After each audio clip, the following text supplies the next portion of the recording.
सुनो सुनो सुनो, आप सभी को सूचित किया जाता है कि आजमगढ़ जिले के बसही अशरफपुर में पूर्व सांसद एवं सपा विधायक रमाकांत यादव के परिवार और रिश्तेदारों के नाम से 53 बीघा जमीन को जिला मजिस्ट्रेट के आदेश पर ग्रामीण पुलिस अधीक्षक और तहसीलदार के नेतृत्व में कुर्क किया गया।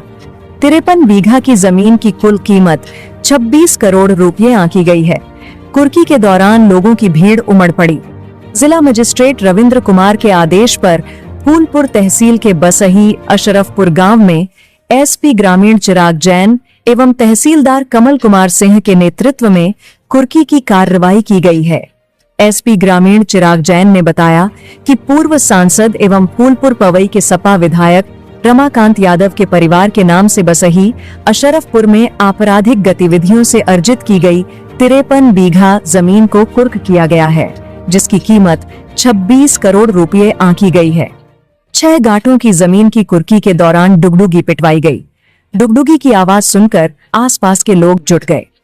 कुर्की में फूलपुर, पवई, अतरौलिया और अहरौला की पुलिस मौजूद रही। इस अवसर पर नायब तहसीलदार राजाराम, कोतवाल सच्चिदानंद, थानाध्यक्ष प्रदीप मिश्रा, अमित मिश्रा, सुधीर सिंह, सोनू गिरी, नागेंद्र तिवारी, गजेंद्र सिंह, शैलेश यादव सहित अनेक अधिकारी मौजूद रहे।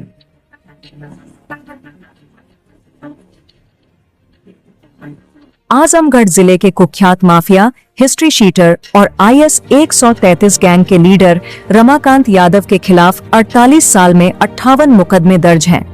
ये मुकदमे आजमगढ़, जौनपुर व लखनऊ जनपद के 10 थानों में दर्ज हैं। इनमें हत्या, हत्या का प्रयास, अपहरण, गैंगस्टर, गुंडा act, SC/ST act, CLI act, arms act और महामारी अधिनियम तक शामिल हैं। वह 2.5 साल से जेल में बंद है।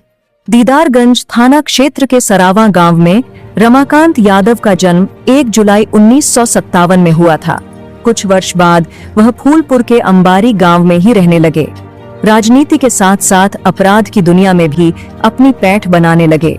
रमाकांत यादव के खिलाफ पहला मुकदमा दीदारगंज थाने में वर्ष 1977 में दर्ज हुआ। बाद दूसरा मुकदमा 1983 में दर्ज हुआ। धीरे धीरे अपराध का ग्राफ बढ़ता गया और मुकदमों की लंबी फहरिस्त हो गई। इसके साथ ही राजनीति में भी गहरी पैठ बनाई। रमाकांत यादव विधायक व सांसद चुने गए।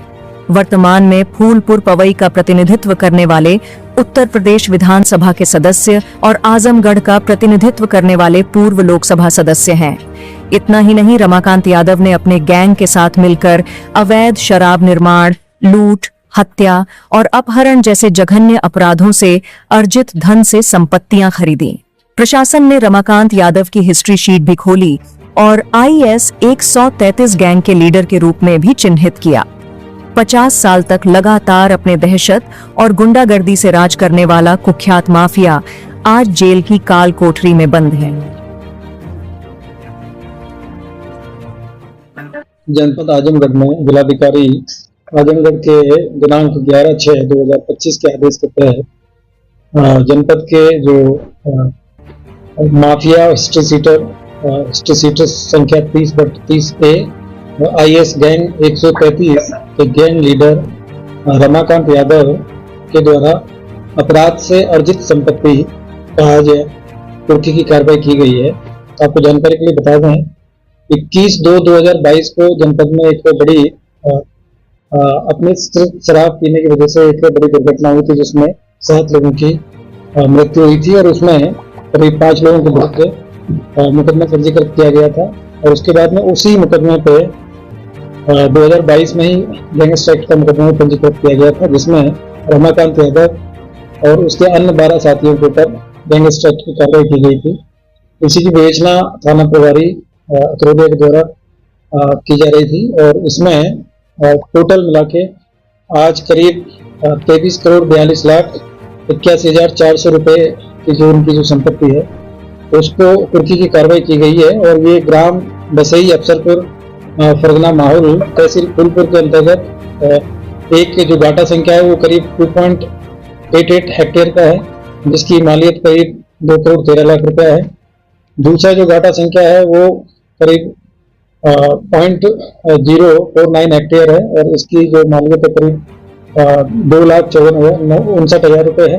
और तीसरा जो घाटा है वो करीब 3.44 हेक्टेयर के आसपास में है और इसकी जो मालियत है वो करीब 2,54,00,000 रुपये है। एक और घाटा संख्या है जो कि 2.94 है, इसकी जो हेक्टेयर है इसकी जो मालियत है वो करीब 2,17,00,000 रुपये है। और एक घाटा संख्या है करीब 3.47 जो कमर्शियल भूमि है और इसकी जो मालियत है वो करीब 16 करोड़ रुपए के आसपास में है। और एक जो डाटा संख्या है वो 0.38 हेक्टेयर है और इसकी जो मालियत है वो करीब 20,61,000 रुपये है। तो इस तरीके से टोटल मिला के 23,42,81,400 रुपये की जो संपत्ति है उसको जिलाधिकारी आजमगढ़ के आदेश के तहत उसका स्फूर्ति की कार्रवाई की गई है। और आपकी जानकारी के लिए बता दें कि ये जो माफिया है इनको प्रदेश स्तर के माफिया भी चिन्हित किया गया है और IS गैंग के मेंबर है और इनके ऊपर करीब जो आपराधिक मुकदमे हैं उसकी लंबी फहरिस्त है। इनके पास में करीब 58 से ज्यादा इनके ऊपर मुकदमे हैं और 1977 तक इनके पास में बहुत ही मतलब कम संपत्ति थी और उसके बाद में उन्होंने जो आपराधिक जो गतिविधियां हैं उनसे बड़ी मात्रा में संपत्ति अर्जित की है।